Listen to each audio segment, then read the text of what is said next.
All right, then let's go. Alicia here, out for my walk with Reenie, my adorable half schnauzer, half terrier, all Muppet.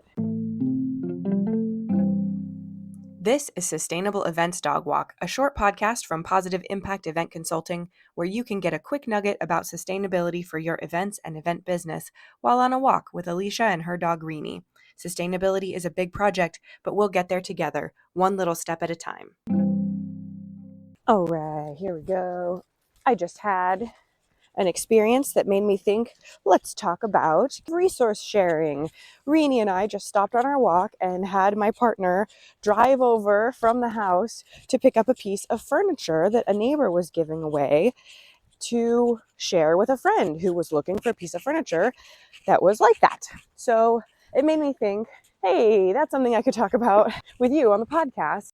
Lesson about planning ahead from the very, very beginning. The solutions for a lot of our sustainability problems come in being on top of it a lot earlier and thinking about it way earlier in the process and thinking about the destination of everything that's going to be involved in our project.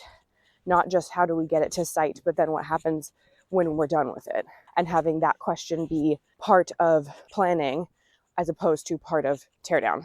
I've yet to find a good network or association or referral bank for things like local city donation pickups or collection services. I did see and work with one in San Francisco when I was working on a major conference there at one point, which came at the last second. It was not part of the original plan, and little personal bugbear of mine, sticking point for me, it's a company that touts a very high level of sustainability for their major events, which it literally did not occur to anyone until we were on site that we had gone and purchased, in addition to renting, duplicates of many items of furniture for decor and other things like that. And it was a contact at the convention center who knew of the local city solution for donations.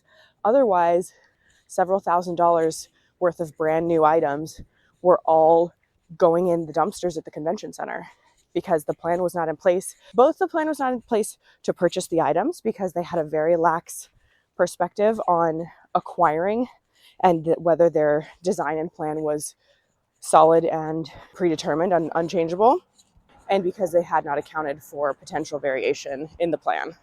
And thankfully, the donation pickup company was able to acquire those things, and they do specialize in conference recovery in San Francisco.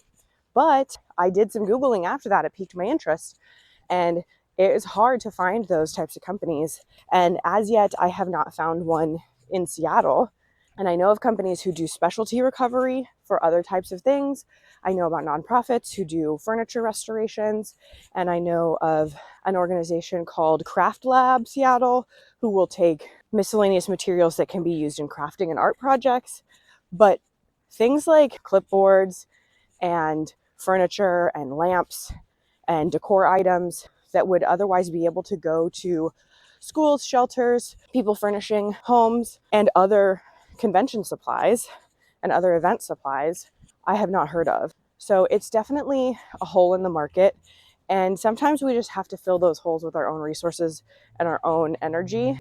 So what started out was an idea about how we should be sharing resources, a lesson about planning ahead from the very, very beginning. If you're thinking of acquiring something, if you're thinking of having items on site, at that stage, you also need to be thinking of how to get rid of them, where their destination is, what type of disposal they're going to need, and how you're going to execute that. So if you've had a solution that's been working for you, please tell me about it. I would love to hear. If you know of companies that you'd like to promote and support, nonprofits or for-profits, post about them or share one of their posts on LinkedIn and tag Positive Impact Event Consulting. I would love to follow those businesses and reshare them in their news. My favorite thing is being a resource for everyone. I earned the moniker the Human PSA, and I definitely have helped friends and colleagues already by discovering, when Sears is closing down and had furniture for sale, and lucky coincidence. I had friends who were furnishing a bigger warehouse and needed shelving. So this is absolutely my dream connection, to be able to be this kind of resource for people. And it may end up that PositiveImpactEventConsulting.com has the old school directory, just so that it's another resource that people can find, because it's hard to find them. And if it's a small business or a nonprofit, a lot of people's priority isn't spending on SEO, so their exposure might be more limited than we would hope. So I'm happy to be a source of disseminating those informations and services. So thanks for following along with my little self-conversation here. I hope that it was sparking for you as well. And if you are like my friends who I leave Marco Polo videos for, you were probably talking back to me the whole time.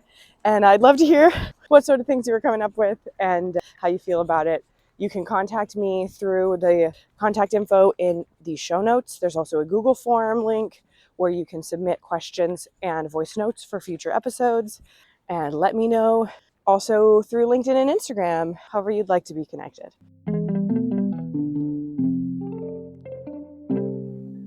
Thanks for joining me on Sustainable Events Dog Walk. I'm Alicia Druby, founder of Positive Impact Event Consulting, and I want to help you integrate sustainability into your event business so you're ready to make every event you work on more sustainable. See you next time.